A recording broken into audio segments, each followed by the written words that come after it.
জয় হিন্দ দোস্তো, welcome to Kalyani physical academy. Kalyani physical academy তোমাদের সুস্বাগত জানাচ্ছে। এসএসসি জিডিতে স্টাফ সিলেকশন কমিশনের মাধ্যমে জিডি কনস্টেবলের জন্য ৮ বাহিনীর চাকরির জন্য যারা উৎসাহিত থাকো, তার মধ্যে অনেকেই ভাবো আর মেডিকেলের কিছু নিজেরাই আগে ডাক্তারি করে ফেলো যে আমরা মেডিকেলে বুঝি আনফিট বা ডিফিট।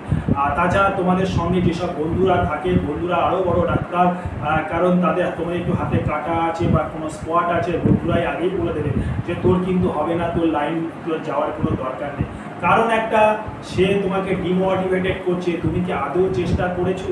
তুমি কি আদৌ কোনো একাডেমির সঙ্গে পরামর্শ করেছো? তুমি কি আদৌ এই লাইনের জন্য একবারও চেষ্টা করো? কিছুই করোনি। বন্ধুর কথা মতন তোমরা চুপচাপ নিজেকে হবে না বলে ঘরে ঢুকে যাও।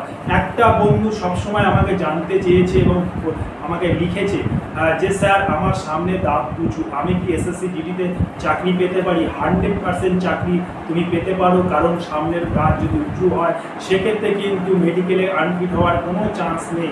এরকম প্রচুর ছেলে কিন্তু এসএসসি জিডি কোয়ালিফাই করে দাঁত সামনে উঁচু আছে, সুতরাং তাও তারা চাকরি করছে। দাঁত উঁচু, তুমি কিন্তু কোনো পাত্র বা পাত্রী দেখতে যাচ্ছ না যে তোমাকে দাঁত উঁচু হলে তোমার বিয়ে হবে না।